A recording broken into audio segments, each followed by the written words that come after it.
अस्सलाम वालेकुम एवरीवन। उम्मीद करती हूँ आप तमाम लोग बिल्कुल खैरियत से होंगे। आज जो टॉपिक हम लोग लेके चलेंगे वो डोजेज फॉर्म की फर्दर डिवीजन है, यानी डोजेज फॉर्म आपके पास किस चीज़ से बनी हुई है। तो यहाँ पे मैं आपको बताती चलूँ कि जब भी वर्ड डोजेज फॉर्म इस्तेमाल हो तो अपने जहन में बिठा ले ये बात कि डोजेज फॉर्म जो है हमारे पास दो चीज़ों का कम्बिनेशन है। एक है हमारे पास API और दूसरी चीज़ है हमारे पास एक्सिपिएंट्स।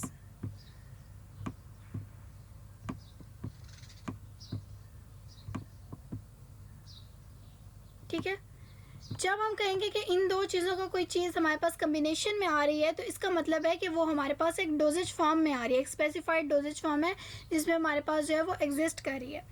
तो सबसे पहले यहाँ पे उन्होंने डिस्कस किया एक्टिव इंग्रेडिएंट या एक्टिव फार्मास्यूटिकल इंग्रेडिएंट API, जिसका मैंने जिक्र किया है अभी। उसकी बात कर रहे हैं कि हमारे पास जो भी एक्टिव इंग्रेडिएंट है, यानी कि अगर मैं आपको एक बात करूँ, मिसाल दूँ, ये आपके पास एक टैबलेट है, ठीक है। अब इस टैबलेट के अंदर कितनी सारी चीज़ें हैं, कितनी चीज़ों का ये मुखफ़फ़ है, कितनी चीज़ों का कम्बिनेशन है, कितनी ज़्यादा चीज़ों से मिलकर के बनी है टैबलेट।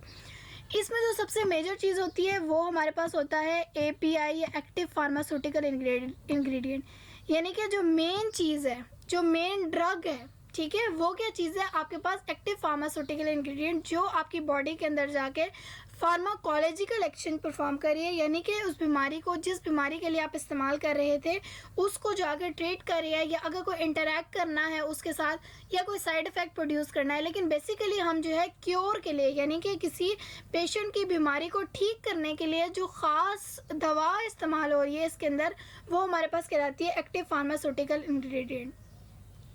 एक्टिव फार्मास्यूटिकल इंग्रेडिएंट के अलावा भी इसमें बहुत सारी चीज़ें आपके पास जो है वो पाई जाती हैं, जैसे कि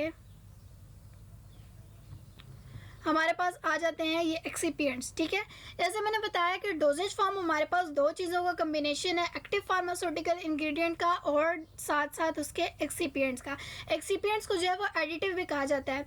other than active pharmaceutical ingredient, जो भी चीज़ें हमारे पास किसी डोजेज फॉर्म में इस्तेमाल होंगी वो हमारे पास एक्सिपिएंट्स या एडिटिव्स कहलाते हैं, जिनका कोई फार्माकोलॉजिकल एक्शन नहीं होता। ठीक है, उनका बेसिक पर्पस क्या होता है कि आपके पास अब टैबलेट आ रही है, देखें आप ना इस तरीके से देखें, अगर आपके पास एक टैबलेट आ रही है इस शेप में, ठीक है। अच्छा, हम ना खाने में भी बाज़-औक़ात ये चीज़ होती है कि खाने में जो चीज़ आपके पास अच्छी अपीयर हो रही है, आपके पास एक सैलेड की प्लेट पड़ी है, अगर उसमें बिखरा हुआ सलाद पड़ा हुआ है और गंदा कटा हुआ है तो कभी आपको खाने का दिल भी नहीं करेगा। अगर आपके पास एक प्रॉपरली जो है वो सैलेड बना हुआ है और प्रॉपर जो है वो सेट हुआ है, एक तरीके से कटा हुआ है, तो आपको खाने का दिल भी करेगा। इसी तरीके से हम लोग बड़े चूज़ी होते हैं ना सिलेक्शन में चीज़ों के।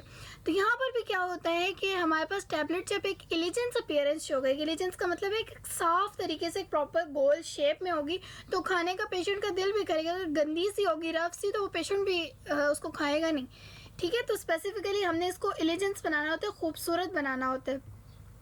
इसके अलावा आपने उसको एक ख़ास शेप देनी होती है। ठीक है, और आपने क्या करनी होती है, प्रोडक्ट की स्टेबिलिटी इन्हांस करनी होती है। स्टेबिलिटी का ये मतलब है कि वो प्रोडक्ट स्टेबल होने का ये मतलब है कि कोई भी प्रोडक्ट है या कोई भी मेडिसिन, कोई भी चीज़ है, वो अपनी ओरिजिनल हालत में कितनी देर तक रहती है। जैसे कि ये टैबलेट है तो ये कितनी देर तक इसी तरीके से गोल रहेगी, ऐसा तो नहीं है कि थोड़ी देर बाद ये अपनी शेप जो है वो चेंज कर ले, गोल के बजाय चकोर हो जाए। ठीक है, तो ये कितनी देर तक अपनी ओरिजिनल कंडीशन में रह रही है, ये कहला रही है उसकी स्टेबिलिटी। ठीक है, इसके अलावा इसकी पैलेटेबिलिटी और एलिजेंस को एनहांस करेगी, यानी उसकी खूबसूरती को भी बढ़ा रही होती है।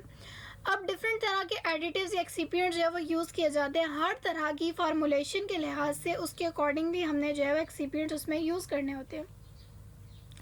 ठीक है, जैसे कि अगर हम लोग लिक्विड डोजेज फॉर्म बना रहे हैं तो उसके अकॉर्डिंगली हमने देखना है कि ये जो नीचे मेंशन है सरफेक्टेंट्स, डाइल्यूएंट्स, व्हीकल्स, कि इनमें से हमने कौन सी चीज़ें डालनी है और कौन सी नहीं डालनी।